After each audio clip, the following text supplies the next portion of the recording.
Hello! Ayan po, kararating ko lang, galing palengke, namalengke na po ako. Ayan, bumili ako ng mantika,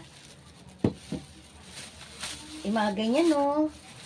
Ano to, gatas, yung sa pag ano ng bangus. Ayan, tapos bumili rin ako ng manok. Ayan. Kahapon ang ulam namin yung sardines na may sayote. Kasi ang tagal namin hindi nag-sardines. Kaya sabi ng anak ko, Mama, yung sayote lagyan mo ng sardines. Tapos na kami sa ah, isda, baboy. May manok naman. Tapos bumili rin akong gulay. Hindi pwede walang gulay eh. Lagi kami may gulay. Tapos sa madaling araw kasi nagugutom ako minsan. Kaya anak ko, alas 2, alas 3, minsan nabango kami yan. Bumili rin ako ng tinapay. Ayan. Tapos nakita ko na parang merong doon, yung hopya. Hopyang sibuyas, tsaka hopyang onion. Ay, isa na pa. Sibuyas, tsaka garlic, gan. Oh. Titikman ko. Tapos yung talagang pakay ko sa yung tinapay. Yung pakay ko talaga sa palengke, yung ice cream. Ayan. Bumili ako, sabi ko, parang gusto ko na naman mag-ice cream. Sabi ko parang inahanap-hanap na naman ng lalamunan ko yung ice cream. Ayan. Tapos yan, may dala pa nga akong bag. Yeah. Kasi yung bag dito, nandito yung pera, nandito yung listahan na mabibilin. Ayoko kasi lagay sa bulsa ko. Ayan. At saka nag-video-video rin ako kanina sa palengke. Ito nga yung mga binili ko. Kaya, dala-dala ko rin cellphone ko. Dala-dala ko rin siya. Ayan. Ayan po, hinahanap ko yung cellphone ko. Kinabahan ako, kala ko, naiwan ko sa palengke kasi ginagano ko yung bag ko. Sabi ko, di ba nabagit ko, dala-dala ko yung cellphone ko. Tapos parang kinutuban ako, hinahanap ko yung cellphone ko. Pagtingin ko, yung cellphone ko, yan pala sa harapan ko, ginagamit ko pala. Alam niyo, kinutuban ako, parang 2 beses nangyari sa akin, 3 beses na nagbablog ako, tapos biglang may, habang nagbablog ako, may bibili. Bibili na na, ba yun? Basta may bibili siya, at saka magpapa-Gcash. Mag-Gcash daw siya.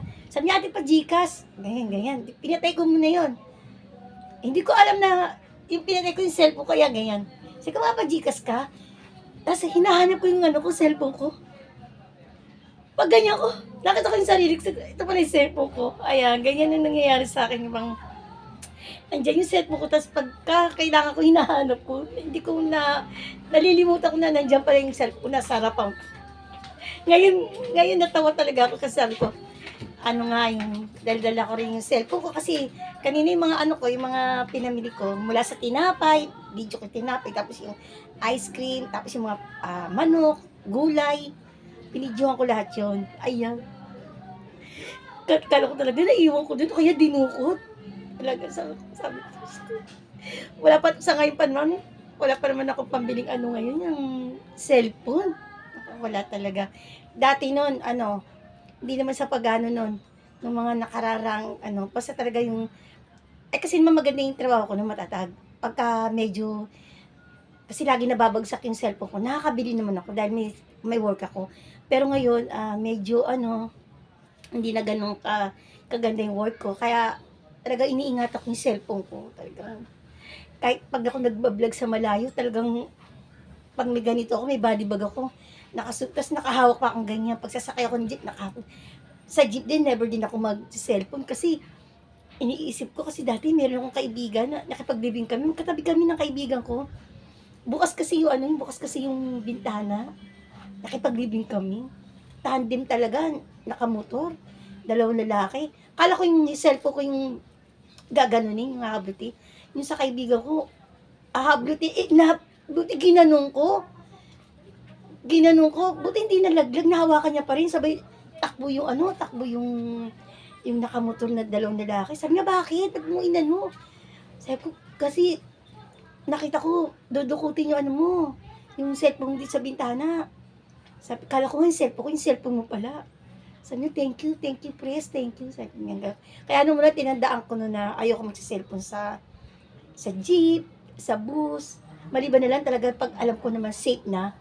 Yan, katulad ng pa-Manila, safe yan. Kasi may nakasarado na yung bus. Tapos, kami-kami lang ako. Yun, doon ako nagbablog. Ayan.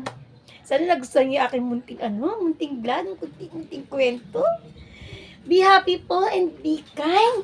God bless everyone. At ako'y mag-ice cream na,